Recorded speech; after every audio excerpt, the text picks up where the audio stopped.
Benji's Buns, Thompson Street. You gotta check them out. You love cinnamon rolls? You need to hit Benji's Buns in West Village. I'm what many might say is the best cinnamon rolls in New York City. If you haven't heard about Benji's cinnamon rolls in New York City, where have you been? Did we just find the best cinnamon buns in the city? Tastes as good as it smells. I was gonna say the exact same thing. Apparently we have another contender for best cinnamon rolls in New York City. Great time. Benji, what the These are so literally my favorite now.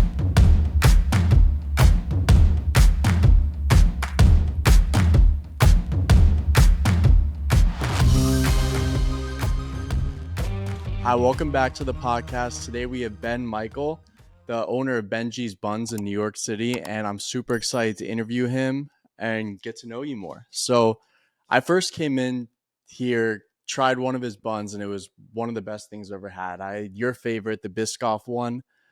And I came in, I also texted you. I wanted to schedule this podcast just because I love what you're doing. And like you said before, your cinnamon buns are healthier than the other ones, which we're going to get to. But for the people who don't know you, what's your story? I know you said it on your Instagram. You said it on the news. You're here in New York City. What's special about you? Like, why did you even do this? Yeah, so first of all, thanks for having me.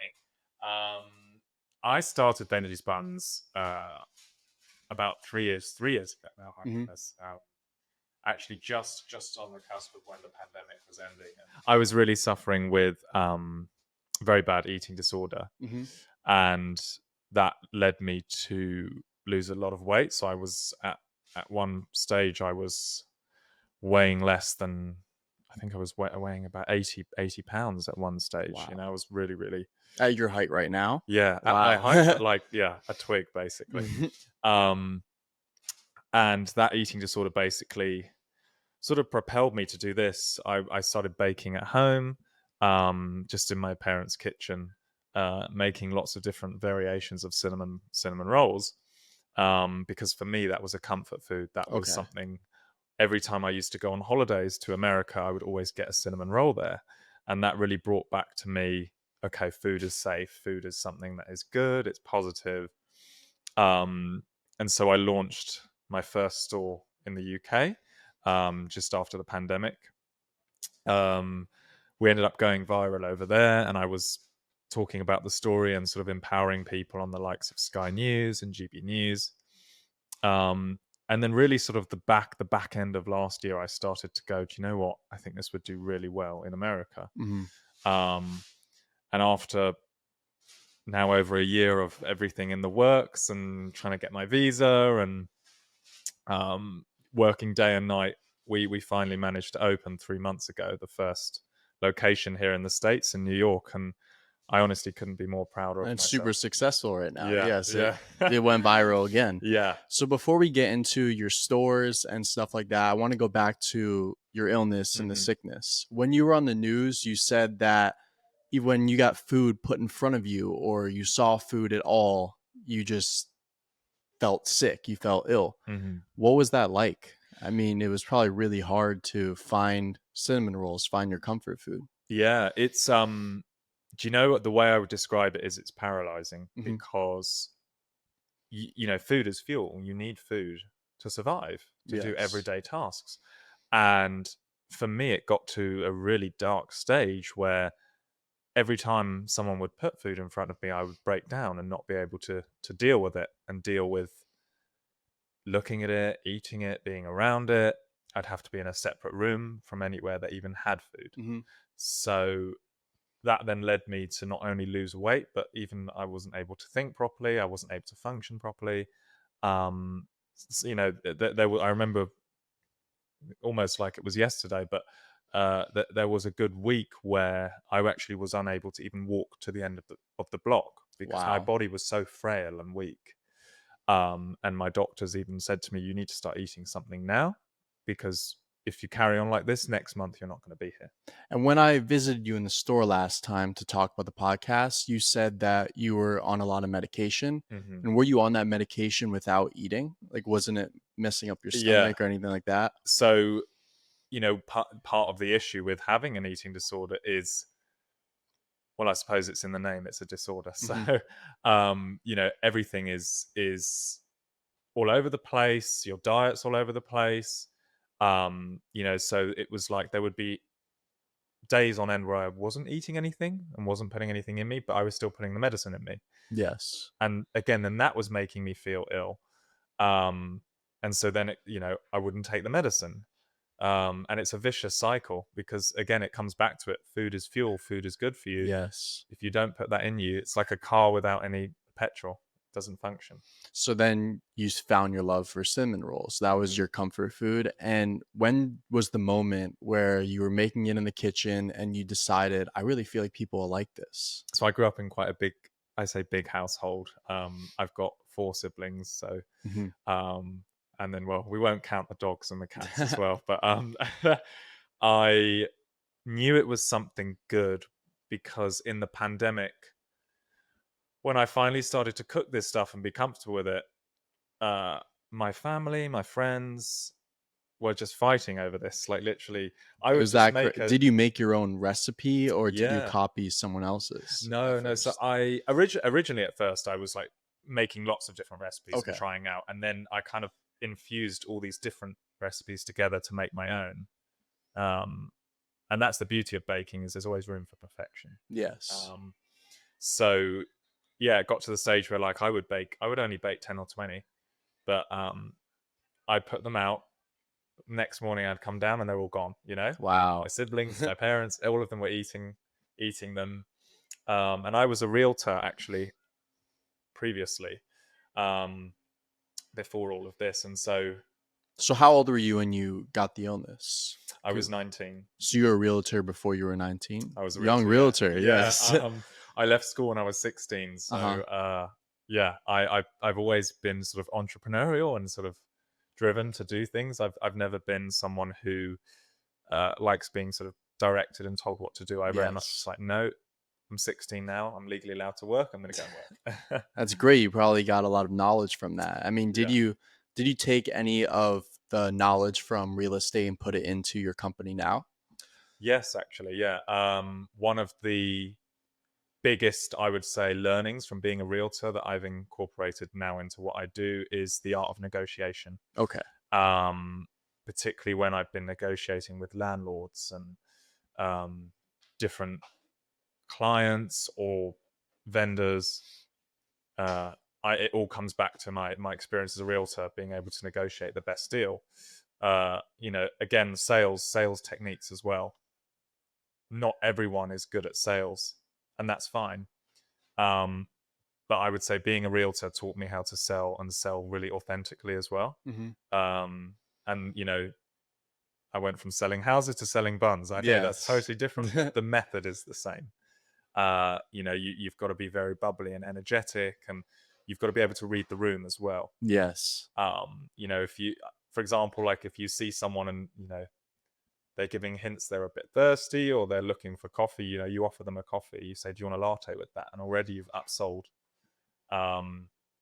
So yeah, definitely I'd say selling property has helped me sell buns. That's really cool. Yeah. So back to the story. Your family loved your cinnamon rolls. Cinnamon buns or cinnamon rolls? Is there a way to say it? Do you know, I realize Americans call them cinnamon rolls. In Europe, we call them cinnamon buns. Cinnamon buns. So it's an interesting play of words because the company's Benji's Buns, but really they're cinnamon rolls. When I texted you for the podcast, I was like, should I say rolls or buns? I didn't know. But your family loved them, and you opened up your first shop after that, or how did that go? Yeah, so I opened my first pop-up shop in London back end of 2022. Okay. And that was phenomenal because over there they hadn't seen anything like this before. And really the goal was not to come to America. That wasn't the initial goal. Because America already had enough of them, or? No, I think I just didn't know America very well. I think it's complete other side of the, and America, to me anyway, when I was first coming over, it was very much, I just built a lot of friends over here. It was somewhere where I was just coming to have some fun, enjoy my holidays. It was only when my friends over here found out about what I do in London and they were like, oh, please, can we try them? So I actually remember bringing a batch of them on the plane from London to here. And it wasn't that long, actually. It was about 7 hours, the flight. And then we just reheated them in my friend's oven. Oh, wow. And they were like, this is the best cinnamon roll we've ever had. I mean, they're not wrong. It is the best cinnamon roll I've ever had. Yeah, so I was like, oh my goodness. And I brought it in all my sort of branded packaging and my yellow boxes and stuff. Again, with no intention of opening anything over here. Mm-hmm. And they were like, you need to do this. So that it was really them that convinced me to do it over here. And that's kind of how I jumped from having one in London to actually going, do you know what? The opportunity over here is tenfold. Yes. And as I started myself to do research and actually take it seriously, I was like, wow, yeah, no one's doing actually something what I'm doing right now. You have other places that sell a generic cinnamon roll, but not a weekly rotating menu. Yes. Of all these exciting seasonal flavors that are baked fresh every day. I 100% agree with you. And if you don't believe them, try it for yourself. I mean, they're really, really good. But back to the story, what was the biggest struggle opening up your first shop in London and then coming over to America? Was it the finance struggles? Was it just finding where to open up? What was the hardest thing? So interesting, I would say actually two things. The first for me has been actually the age barrier. Okay. People take you seriously up until they see your date of birth.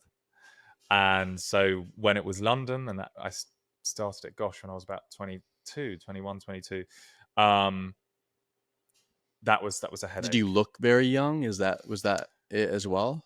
I've always thought I looked young, but apparently now meeting people in America, they think I'm 20 years older than I am. So I don't know. Maybe a Botox check-in is due. I'm not sure. But no, I think, 3-4 years ago, I did look young. I did look significantly younger. And so people immediately, whether it was landlords or vendors, investors, business colleagues, would not take me seriously. And that was a big barrier. On top of that, coming over here to the States, I faced exactly the same issue. The minute landlords knew or investors knew that I was 24, and actually at the time 23, they wouldn't even look at me. So until when did you overcome that barrier? I'm still not overcoming it. Really? Yeah. The reality is the barrier is there to be overcome, and sometimes actions speak louder than words. I would say that, look, age is the first barrier. Okay. And that's something that it's still not got easier. 3-4 years later, it's still not easier. Every time someone realizes how young I am, it becomes an issue. They think I don't have enough experience, I don't have enough knowledge, I don't have the maturity. I've been working since I was 14. And did you go to college or no? Didn't go to college. So, I don't have a degree. You do what I mean? So it's not, in other words, on paper, again, this is the problem. Looking on paper, I don't have an education.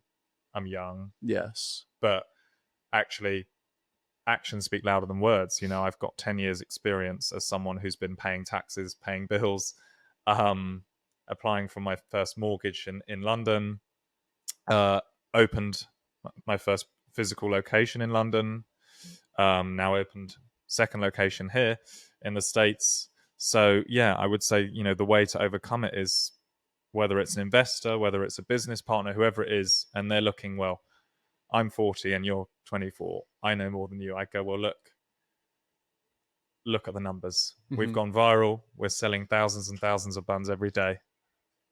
As I said, actions speak louder than words. Yes. I love that you said that. And to relate to it, like, I'm 19 years old. I went to a year of college and it wasn't for me. I mean, nobody in my family my dad did 2 or 3 years. He didn't graduate and he's an entrepreneur. My mom, she did it. She became a lawyer.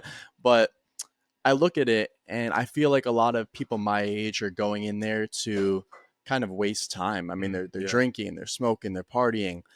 But if you really, that's like the direction you want to go, like doctor, lawyer, then it is for you. But I want to become an entrepreneur like you. So I'm trying to get my knowledge from people like you and the other people I bring on this podcast. So my question to you is, how do you get the knowledge if you're not in college? I know it rhymed, but like, Yeah. how do you find that knowledge? How do you get the real estate job? How do you even find direction? So I would say knowledge is not something that can be taught. Mm-hmm. I think, for me anyway, the way I've been able to do everything I've done in life is through experience, is having the confidence to put yourself out there, to try new things. You may not like them. That's okay. Mm-hmm. You're young. You can try different things. But yeah, I would say knowledge is experience. Okay. Knowledge is not intelligence or being able to compete in an exam faster than someone else or get 10 out of 10. Do you know what I mean? That's for me, that's not knowledge, because I know people who have been to Harvard, who've been to Oxford, who are the Albert Einsteins of our age. Yes. But you ask them to make a cinnamon bun and everything breaks down, you know? So yeah, I think knowledge is not a sign of intelligence. Experiences. That was a good quote right there. Yes. Getting back to the cinnamon buns, I came in here specifically because they were seed oil free, they were vegan, they're healthy ingredients, healthier than Cinnabon, which is 1,000 calories. And you spoke about this. Your cinnamon buns are 500 to 600 calories. What goes behind the scenes for the ingredients, and were you always this healthy when you started? So for me, the biggest thing actually hasn't been a health thing. So when we were in London, we were vegan. Now we're not vegan. And the main factor behind that was in America. Well, I think veganism had its time. Yes. It was trendy at one stage. And since the pandemic, it's sort of died off. And so having the business over here been very like, no, we're not going to do vegan. We're going to use our eggs. We're going to use our butter. We're going to use our because you milk. find out all that stuff is good for you now. Yeah. Yes. I find it's good for me. I would say, for me, what makes it actually healthier is what we're putting into the product. Okay. When you look at some of the bigger brands and you actually look at the label, it's unbelievable. Like 100 ingredients. It's crazy. Just one cookie, one donut, anything. And for me, I can't understand how there are 100 ingredients in that.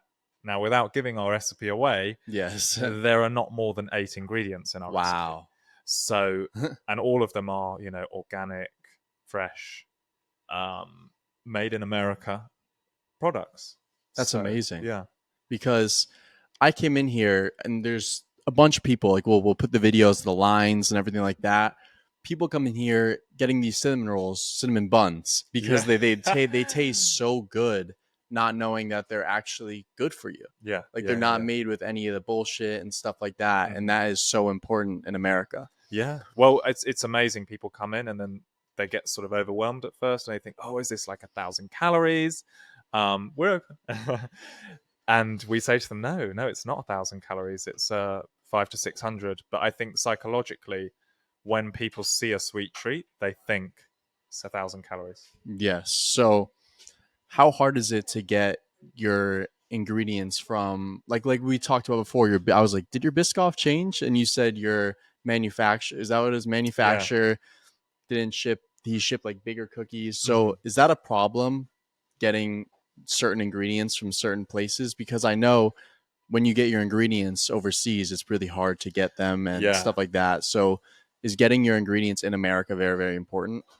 It is to get them in America is really a priority for us. And, it's actually nothing to do with trying to be like, oh, it's made in America sort of thing. But it just makes it easier. If we know, right, it's manufactured, I don't know, in New Jersey or somewhere like that, we just know that we're not going to run into problems. Yes. When we did our Dubai chocolate flavor, which without giving too much away, we may be bringing back soon. That was one of the biggest stresses because I used to live in Dubai, so we were bringing the chocolate in from Dubai. But, there was a week where the shipment didn't come in. It came in late. And so we weren't able to sell that product. Yeah. That's pretty crazy. So speaking of the Dubai coming back, what else is coming back? What could we expect from Benji's Buns? Like we talked about, like I asked you this question before and you told me, but tell the podcast now. I mean, Yeah. what's next? Definitely things in the works. Potentially, we may be looking at an expansion in the first quarter of next year. Potentially, we're keeping it a bit under wraps at the moment, but we're looking at actually expanding our product range. And we're going to do this in a staggered approach where every month we're going to release something that is related to a cinnamon roll, but it's not a cinnamon roll. Okay. So that'll be coming in. Also, we used to do, the menu was rotating every 2 weeks, but from next month, it's going to be a weekly rotating menu. And we found, that's what's so exciting about what we're doing compared to, look, there are some amazing bakeries in New York. Yes. Don't get me wrong. And that's what I love. But I go in there in January and I come back in July and the same menu's there, Yes. People want change. People want variety. They want to know, like, every week. That's why Crumble blew up. Yeah, yes. That's why Crumble blew up. It became somewhere where, and this is what I want Benji's Buns to be, somewhere where families, kids, students, everyone across America can come in every week, get a new menu, where it really will bring people together. And actually, this will be, when Americans think of a cinnamon roll, they think Benji's Buns. That's so true. I mean, I want America to think of Benji's Buns instead of Cinnabon or Cinnaholic. I mean, those are terrible for you. They are just. I mean, I want desserts and food to go back to 8 ingredients or less, like you said before, which is so important. Yeah. And just having that variety and that choice, that, as I said, knowing that, it for me, the response of the customers is so amazing that every weekend we see the same, like, families come in with their dogs and their children and couples and all sorts are coming in and they're so excited with the new flavors that we've launched. They're like, oh my goodness, we came all the way from Jersey or DC just for this. And yes, that's, I think, is something that's very powerful with what we're doing. So how did you, I mean, a lot of companies and a lot of businesses, they put a lot of money into advertising and stuff like that. It seems like you did it all organically. Yeah. Right. Yeah. So how did that even work? I mean, you blowing up. Honestly, I'm not a social media expert. So for me, I was very hesitant from day one to even spend a penny on marketing. And until now, almost 4 months in, we still haven't spent a penny on marketing. Wow. And people are really shocked, but the product is really good. Yes. Without, I know it's my business, but the product is good. The branding is strong. As I said, the menu changes about to change every week. And so that's what's made us go viral. It's very much been word of mouth. Look, when we first opened, we were not busy. We had maybe 20 to 30 customers coming in every day. And how long did that go for? That went for a good month. Like, our first month was quiet. And did you doubt yourself that month, or you were patient? Do you know what? There's 2 answers to that. The first is yes, I did. I'll be honest, I did. We had our initial opening day, which was a triumph. But that was literally all my friends in New York, Yes. Not saying I'm popular, but it was literally like every single friend I've met here, like 1,000 people came, 1,000? Wow, Yeah, you met a lot of friends. Yeah, it was like a lot of people. And then after that, it sort of curtailed off. And that scared me because it wasn't that we were doing anything wrong. The product was good. As I said, the branding was good. But it was... people didn't know where we were and who we were. Okay. What's changed has been that those 20 or 30 people that were coming every day realize how good the product is, how fresh it is, have told another 20 or 30. And they have then told another 20 or 30. And so it's gone viral through that word of mouth. And then on top of that, I think it's no secret businesses like mine use influencers. However, I've been very strict again from day one not to pay any influencer. Okay. So influencers come in here. At first, they want to do a collaboration and they give me their rates. And I say to them, look, I'm really sorry. We don't pay. We know the product's good. Like, what collaboration? Like they want to, like, try the product and film in exchange for money. Okay. To which I've always given a very affirmative but polite no, we don't do that. And what's ended up happening now is we've got really authentic influencers that have come in, people who give an honest review. Yes. They do it totally for free. We give them a box of the buns, they try it, and every single one so far has loved it. No one said, oh, it was okay. No, they've loved it. And so that's now made us go viral. Wow. Because it's been, like, as I said, the mixture of the word of mouth, the influencers. Even in the last few months, we've had the likes of Pink the singer come in, and she bought a bun. We've had the film crew for And Just Like That. They came in and they bought a bun for Sarah Jessica Parker. So it's just things like that where, like,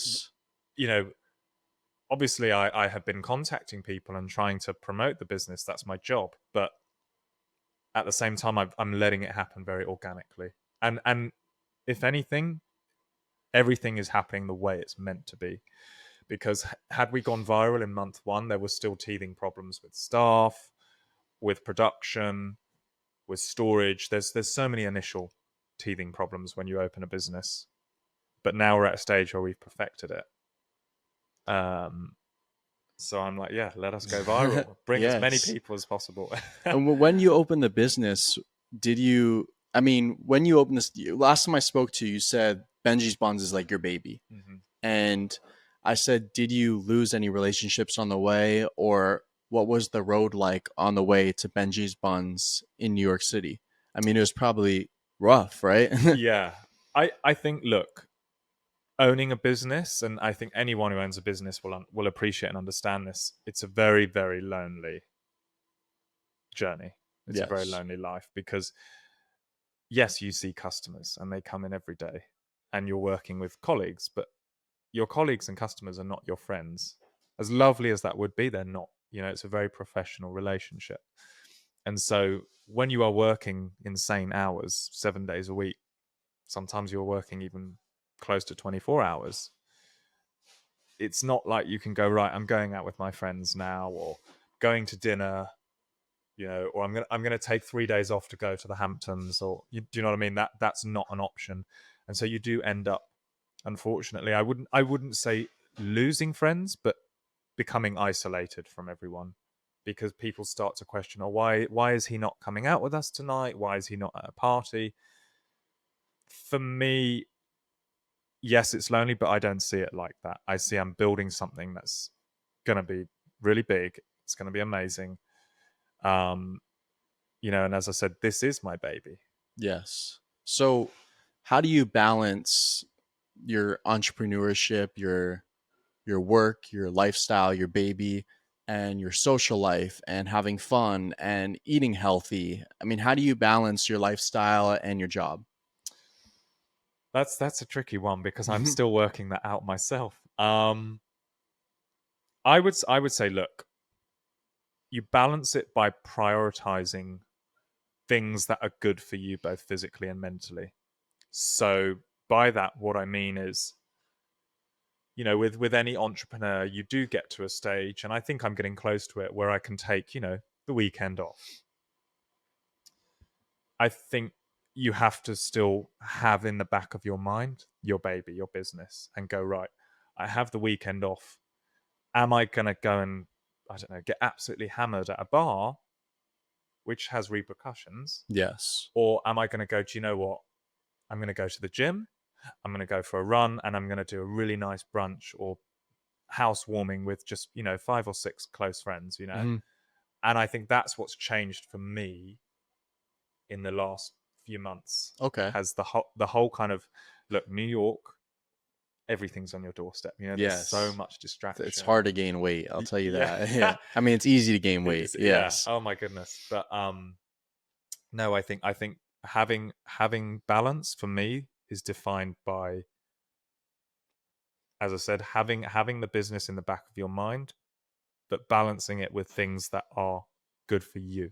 Okay. Not good for other people. Yes.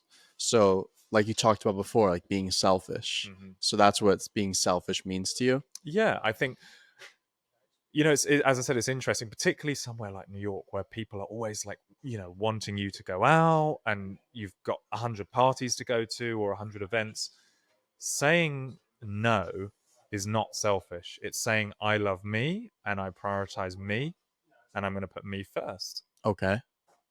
And I think people need to do that more often, actually. Yes. Because there's nothing. I think the word selfish is a word that's misused, particularly in somewhere like New York. I think, particularly myself, when I first came here, I was giving so much out and not receiving it back.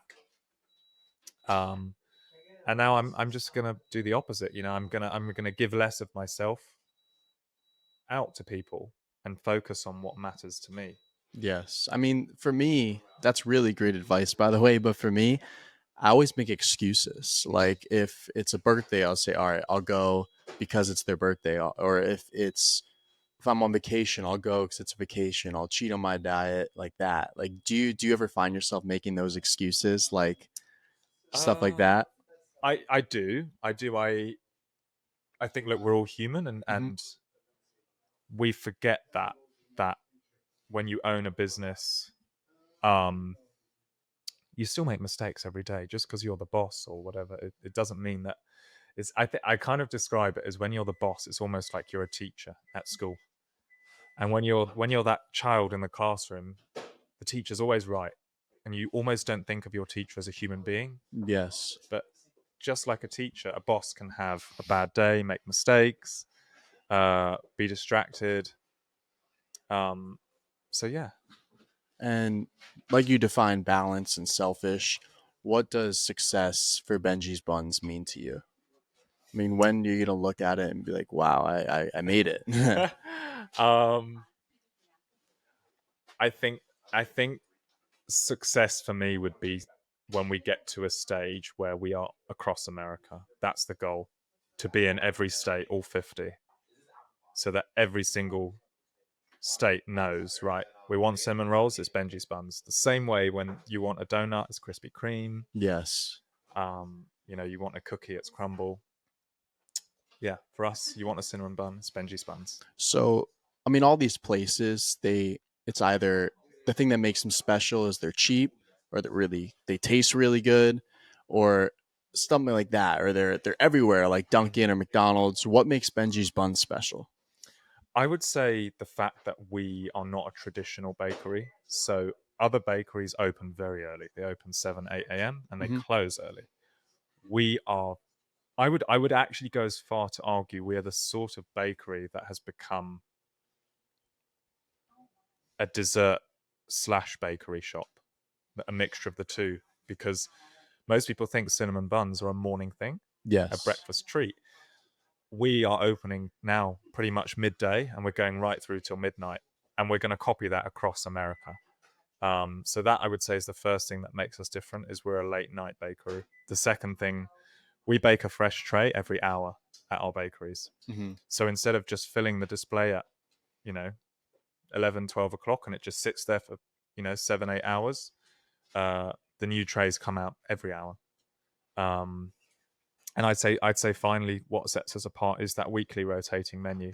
You go to a Cinnabon, you're going to have the same Cinnabon that you had 2 years ago. Nothing's changed. And how do you come up with those ideas to have all those flavors? I mean, it's got to be tough to just keep brainstorming, right? Yeah, I mean, look, it's tough. I think I'm very well traveled, and as I said, I lived in Dubai, then Abu Dhabi. I'm from London. And so a lot for your age. Wow. Yes. I just know a lot of cultures, and with culture comes food and flavors. And so every time I think, right, what are we going to do? I just go back to sort of my past and go, right, well, I lived here, I experienced that, so we're going to do that. Okay. I remember being in Greece, and we had this was years ago, but we had a feta and honey dessert thing. And I'm already now in my mind thinking about how can we put some feta and honey in a cinnamon roll and have it as like a Greek sort of Mediterranean, That's sick. Yes. Yeah. Because I mean, it's got to be hard coming up with those flavors. I mean, I see Crumble does it, and now you're doing it. It's just a lot that goes on behind the scenes. I know that for sure. There is a lot. There's a lot. It's it's difficult for sure.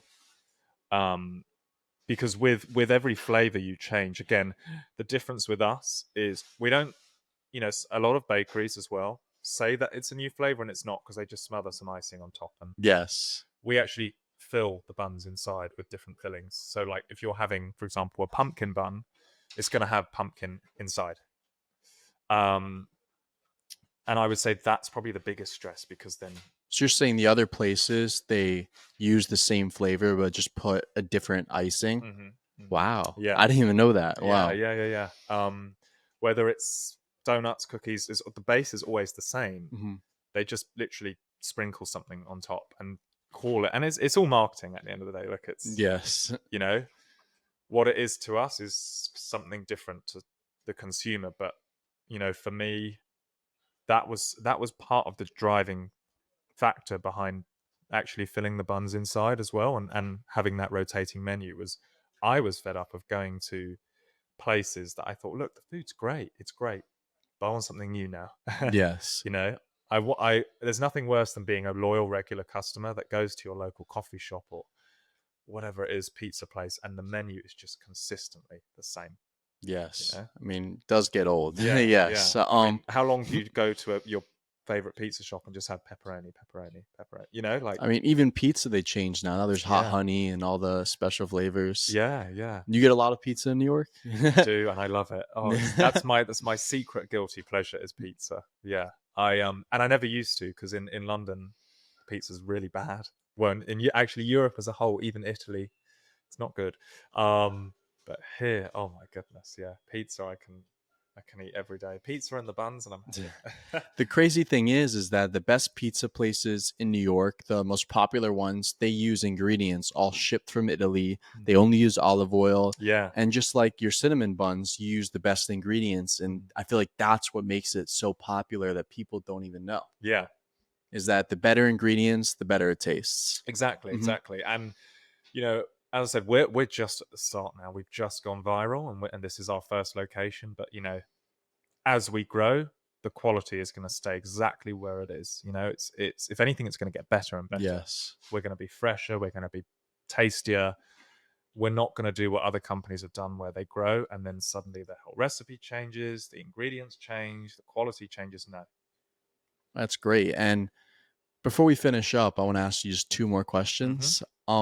5 years from now, where do you want to be, and where do you want Benji's Buns to be?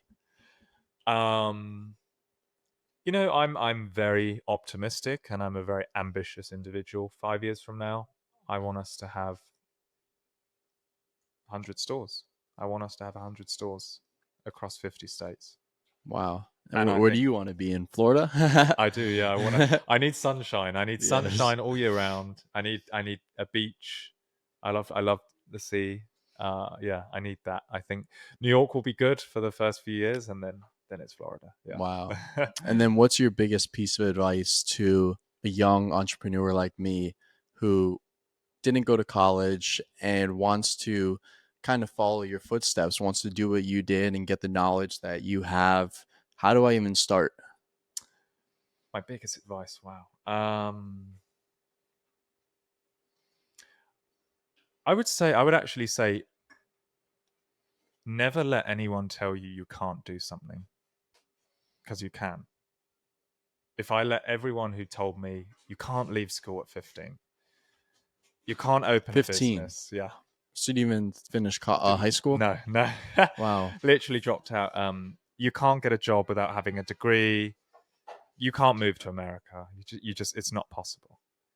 And I still did it. And I would just say, do you know what? Never give up on yourself. Put yourself out there. The bigger the challenge, the more you think it's not possible, that actually is your sign to go and do it. The best decisions I've made in my life have been literally when I've jumped off that cliff. With no plan? With no plan, not knowing what's going to happen, because my body has just gone into that fight or flight mode. And doing that is actually when you're going to get the best experience, because you're going to make those mistakes early on and you're going to have those troubles, but your mind is learning. Yes. You can only learn to fix something once it's broken. And that's my advice. Because it's just through experiences Mm-hmm. you learn. And yeah, wow, that's really good advice. Yes, thank you so much for coming on the podcast. I learned a lot, and I'm just gonna keep coming here whenever I'm in New York. Yes. Oh, thank you. No, I'm Yes. thrilled to be on here. So Thank you.